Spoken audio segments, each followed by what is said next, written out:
तो अभी हम जुड़ चुके हैं बलिया के सांसद वीरेंद्र सिंह मस्त से, जो कि 4 बार सांसद रह चुके हैं और अभी सिटिंग सांसद हैं लोकसभा के। बहुत बहुत धन्यवाद वीरेंद्र सिंह जी, हमारे इलेक्शन स्पेशल शो पे आने के लिए। बिना आपका वक्त और जाया किए मैं पहला प्रश्न आपसे ये पूछना चाहूंगी कि हर 5 साल बाद बीजेपी हर 5 साल बाद उत्तर प्रदेश में सरकार बदलती है, तो उस केस में भाजपा इतनी कॉन्फिडेंट कैसे है कि वो दोबारा पावर में आएगी? देखो, पहली बार राजनैतिक क्षेत्र में जो भरोसे का संकट 1952 से लेकर 2014 तक था, मोदी जी जब प्रधानमंत्री के उम्मीदवार घोषित हुए और घोषणा पत्र में जो दिया कि गांव, गरीब, किसान, झोपड़ियों का के सम्मान की हम रक्षा करेंगे और उसकी समृद्धि करेंगे, उसको 5 साल में करके दिखाया। तो 2019 में एक राजनीतिक क्षेत्र में जो भरोसे का संकट था, कुछ कहते हैं, करते कुछ है, दिखता कुछ है, वो बहुत हद तक समाप्त हुआ। और 2017 से जो बीजेपी की सरकार बनी उत्तर प्रदेश में महाराज जी के नेतृत्व में, योगी जी के नेतृत्व में, उसने भी मोदी जी के मार्गदर्शन में जो काम किया, एक राजनीतिक क्षेत्र में भरोसा पैदा हुआ गरीबों के मन में, किसानों के मन में, कानून व्यवस्था मानने वाले लोगों के मन में कि एक सरकार है जो उस दल के लोग जो कहते हैं वो करते हैं, वो दिखता है। और बीजेपी इसीलिए इस बात को कह रही है कि सरकार हमारी बहुमत की, भारी बहुमत की बनेगी। फिर सरकार में जो योजनाएं बनाई है उसके भारी संख्या में लाभार्थी गांव में हैं, जो चुपचाप इस बात को जान गए हैं कि मोदी जी ने और योगी जी ने हम लोगों के संरक्षण के लिए कोरोना जैसे महामारी में इस तरह का कार्य किया है जो एक शासनकर्ता को करना चाहिए, जो पहले नहीं होता था। वो चीजें लाभार्थियों को जो महसूस हुआ है, पहली बार शासन के प्रति इतना भरोसा जगा है। इसलिए बीजेपी कह रही है कि हमारी भारी बहुमत की सरकार बनेगी। जी, मैं अपने सभी व्यूअर्स को ये बताना चाहती हूँ कि वीरेंद्र सिंह जी को प्यार से बलिया की जनता मस्त जी के नाम से जानती है। तो इसी बात पे मस्त जी, मैं आपसे ये प्रश्न पूछना चाहूंगी कि बलिया में बहुत सारे नहीं, मतलब कुछ तो एक रिबेल कैंडिडेट आए हैं जिनको पार्टी ने टिकट डिनाई कर दिया है। तो क्या भाजपा उसे और वो जो रिबेल कैंडिडेट्स हैं अब वो निर्दलीय चुनाव भी लड़ रहे हैं, तो क्या भाजपा उन्हें उसे एक डर के रूप से देख रही है? नुकसान की अपेक्षा है या नहीं? पार्टी डेमोक्रेसी में पार्टी का बड़ा मतलब होता है और पार्टी बीजेपी जो है और दलों की तरह किसी जाति की पार्टी, किसी क्षेत्र की पार्टी नहीं है। वो एक विचार की पार्टी है। उस विचार से जुटे हुए लोग जो हैं कार्य उस पार्टी में, तो ऐसे भारी संख्या में जो लोग हैं वो भारतीय जनता पार्टी के पक्ष में है। मैं किन्हीं कारणों से ऐसे लोग की तुलना में उमा भारती से, कल्याण सिंह से नहीं कर सकता हूं जिन लोगों की तुम बात कर रही हो। ये लोग दूसरे कारण से राजनीतिक क्षेत्र में आए और दुर्भाग्य भी हो सकता है कुछ बलिया का और दुआबा का, भरत भाई जैसे इतने दिन से सीनियर नेता जिस क्षेत्र का नेतृत्व किए हैं, और ऐसे लोगों के हाथ में हम लोग खुद इस बात की अभी चर्चा, चिंता कर रहे हैं कि समाज कहाँ जा रहा है, और समाज की उस चिंता से लोग अवगत हैं। इसलिए भारतीय जनता पार्टी पर उसका कुछ असर नहीं पड़ने वाला है। मैं अपने अनुभव के आधार पर इस बात को कह सकता हूँ। तो मस्जी, मैं आपसे ये पूछना चाहूंगी कि आप कह रहे हैं कि मोदी जी और योगी जी के नेतृत्व की वजह से आप लोग बहुत ही कॉन्फिडेंट है कि आप फिर से पावर में आएंगे।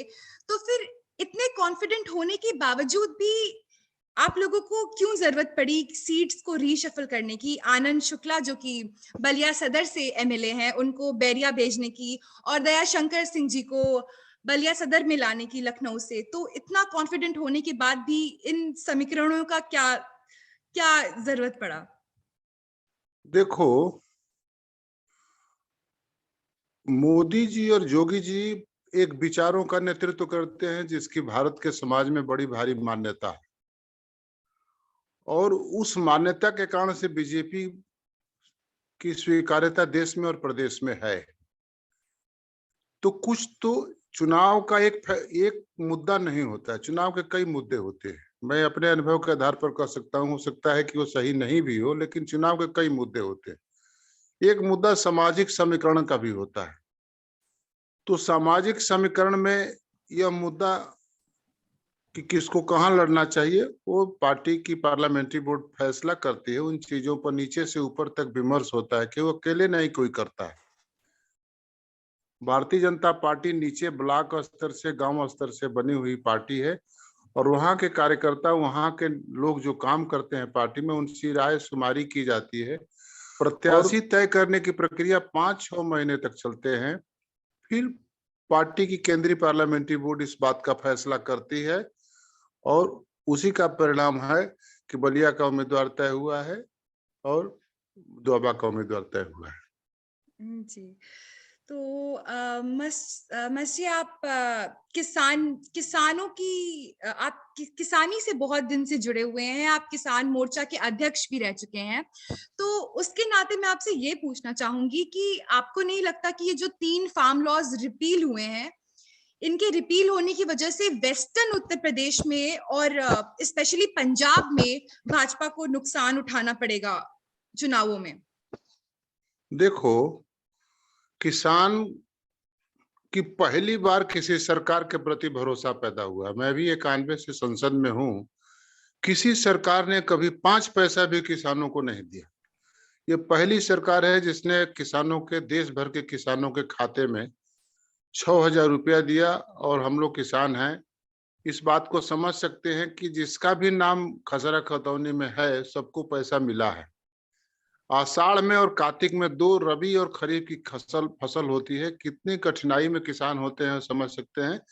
लेकिन इस 6,000 रुपये से काफी किसानों को भरोसा पैदा हुआ है। कृषि जो विषय है, केंद्र का भी है, राज्य का भी है।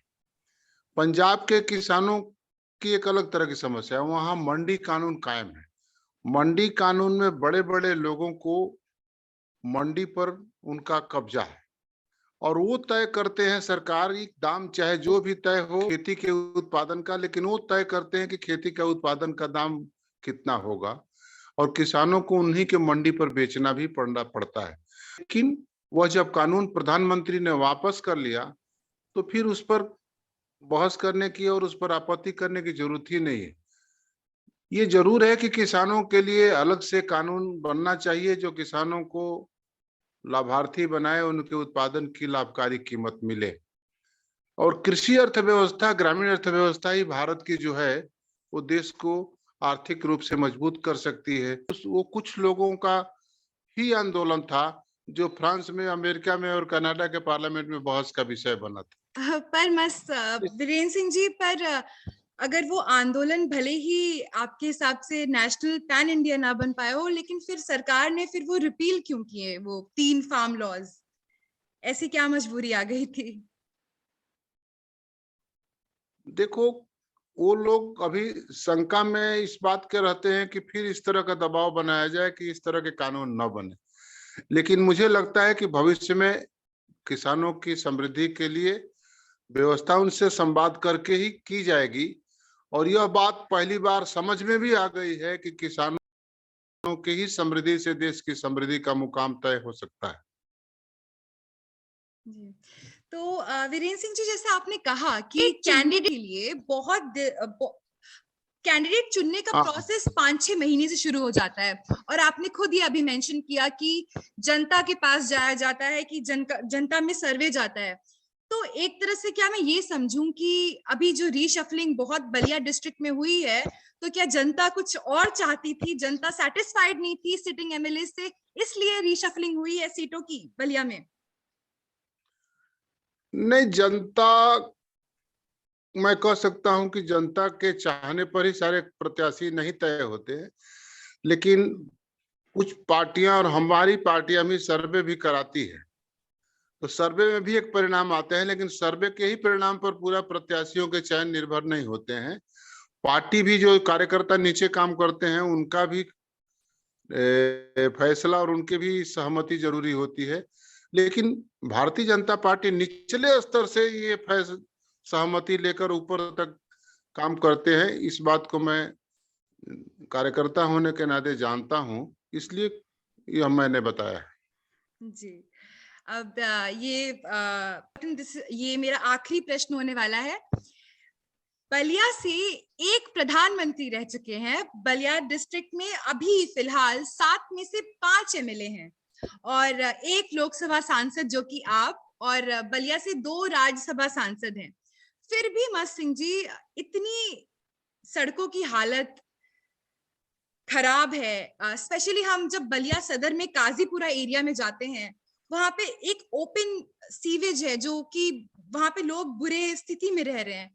तो इस पे आप क्या कहना चाहेंगे? इतने सालों से प्रधानमंत्री भी रह चुके, इतने सारे लोग हैं सत्ता में बलिया से, फिर भी इस जगह इसका क्या कारण है आपके हिसाब से? देखो, मुझे तो 2 साल आए हुए और 20 साल से वो सड़क बनी है। उस सड़क पर फिर कोशिश करके नितिन गडकरी को मैं धन्यवाद देना चाहता हूँ, काम लगा है। अब तुम इधर आओगे गाजीपुर से तो अब तुमको वो कष्ट नहीं उठाना पड़ेंगे जो पहले उठाने पड़ते थे। काम तो शुरू हो गया माझी की तरफ से भी, गाजीपुर की तरफ से भी। फिर एक और सड़क ग्रीन वे की सैंक्शन हो गई है, उसके पैसे भी आ गए हैं 6,250 करोड़ का।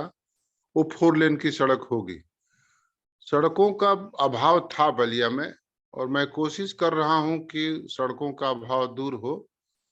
जिस सड़क को तुम चिंता कर रही हो उसकी चिंता मुझे भी था। एक तो कोरोना से 1 साल इसी में चला गया, 2 साल 2.5 साल मुझे आने हुए और वो सड़क भरत भाई सांसद थे उसके पहले की बनी हुई है और उन्होंने भी कोशिश काफी की थी। हम लोग संयुक्त रूप से मिलकर कोशिश किए थे, उस समय नहीं हो पाया। लेकिन पहले से जब से बना था तब से उस सड़क की हालत बदहाल थी। लेकिन मैं भरोसा दिलाता हूं तुमको कि अब वो सड़क की हालत बदहाल नहीं रहेगी।